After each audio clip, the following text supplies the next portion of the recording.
भगवान श्री कृष्ण ने जब मोहिनी रूप धारण किया तो उनके सौंदर्य पर 33 करोड़ देवता मोहित हो गए। सभी देवताओं ने मन में यही कामना हुई कि ऐसी सुंदरी उनकी पत्नी बन जाए, परंतु केवल एक देवता ऐसे थे जिनके मन में मोहिनी के प्रति इस तरह का भाव नहीं आया। वे थे सूर्यदेव। सूर्यदेव ने मोहिनी रूप को देखकर मन ही मन कहा, यदि ये मेरी पुत्री बन जाए तो मेरा जीवन धन्य हो जाए। सूर्यदेव की इस भावना को समझकर भगवान श्री कृष्ण ने उनकी ओर कटाक्ष किया और संकेत किया कि उनकी इच्छा पूर्ण होगी। समय बीतने के बाद सूर्यदेव ब्रजभूमि में वृषभानु महाराज के रूप में अवतरित हुए। वृषभानु जी ने तपस्या की और ब्रह्मा जी से प्रार्थना की कि उन्हें ठाकुर जी की पुत्री के रूप में प्राप्ति हो। ब्रह्मा जी ने उनकी प्रार्थना को श्री हरि तक पहुंचाया।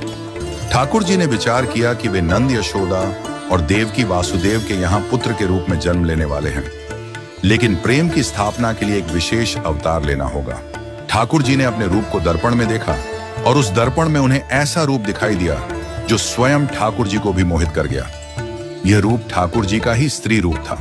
उन्होंने इस रूप को स्थिर किया और लक्ष्मी जी के वस्त्रों, आभूषणों और श्रृंगार सामग्री का उपयोग करके इस दिव्य स्वरूप को सजाया।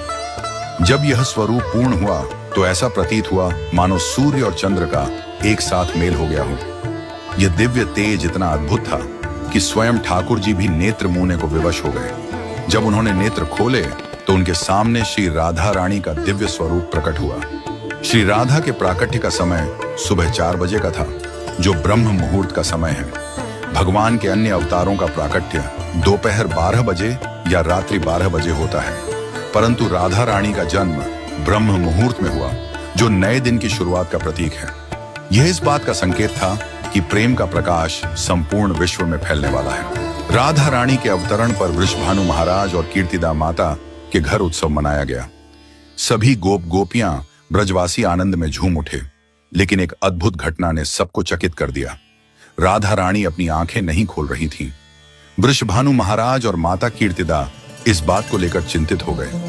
कई साधु संत और विद्वान उनके दर्शन करने आए, लेकिन किसी के भी प्रयास से राधा रानी ने अपनी आंखें नहीं खोली। तभी देवताओं के आग्रह पर नारद मुनि वहां आए। उन्होंने राधा रानी के पास बैठकर उनकी स्तुति की। नारद मुनि ने जैसे ही स्तुति गाई, राधा रानी ने पहली बार अपनी दिव्य नेत्रों से नारद मुनि की ओर देखा। उस समय राधा रानी का स्वरूप ऐसा था मानो मृग नयनी सुंदर बालिका अपने पालने से झांक रही हो। यह दृश्य देखकर नारद जी आनंद से झूम उठे।